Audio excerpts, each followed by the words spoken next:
All right, let's just get right into it. What if pretty much everything you think you know about meditation is, well, wrong? Or at least just a tiny piece of a much bigger puzzle.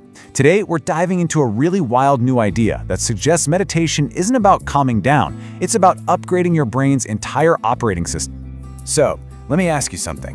When you hear the word meditation, what's the first thing that pops into your head? For most of us, right, it's all about finding that little slice of peace in our totally chaotic world.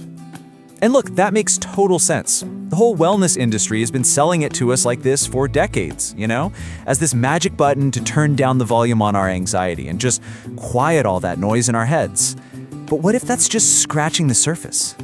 Okay, so this is where we need to throw out the old playbook. Because some really fascinating new thinking suggests that calm isn't the goal of meditation at all. Nope, it's just a side effect, a happy little accident of a much, much deeper process. And here's the fundamental shift in thinking. The old view saw meditation as, just soothing the machine, basically putting some calming oil on the same old engine to make it run a little quieter. But this new hypothesis, it's saying something truly revolutionary. We're not just soothing the machine, we are literally upgrading the hardware itself. You see, that traditional approach makes this one giant, flawed assumption that our brain's basic capacity is fixed, that you've got what you've got. This completely ignores one of the most incredible things about our brains, neuroplasticity. It's the brain's ability to fundamentally reorganize its own wiring, to literally rebuild itself. So to really get this, we need a new way to think about the brain. Forget the muscle analogy. Instead, picture your brain as a super powerful computer running a really complex operating system. And the craziest part? That OS can be upgraded. And the key to that upgrade is a process that scientists call integration. So what in the world is integration? Well, it's actually pretty simple. Think of it like a big company. If the sales department and the engineering department never talk to each other, you're going to have chaos, right? Nothing gets done efficiently. Brain integration is exactly the same idea. It's all about how well those different departments in your brain communicate and work together as one big, unified team. Now, an untrained, non-integrated brain, that's the chaotic company. It's a super noisy, open-plan office where everyone's shouting. You've got your instinct over here, yelling at your logic over there. Your emotional center is blasting music. Nobody's listening, nothing's getting done. It's just disorganized chaos. But here's the cool part.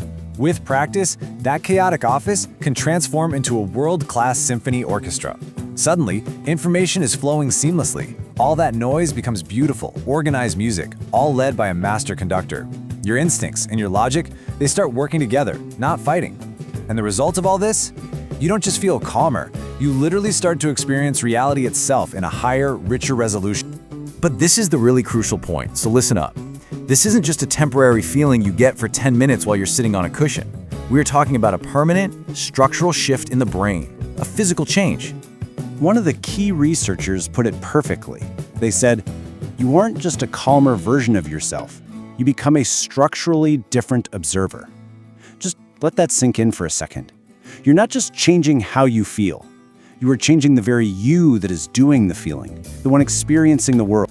This is the ultimate goal, the final stage, a state the researchers have dubbed super integration. It's a permanent upgrade to your brain's entire functional organization that fundamentally rewires how you perceive everything around you. Now, I know what you might be thinking. This all sounds amazing, maybe a little sci-fi, but is it just a cool idea?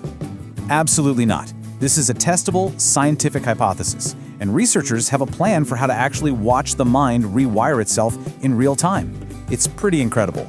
So the plan is a big one, a year-long study.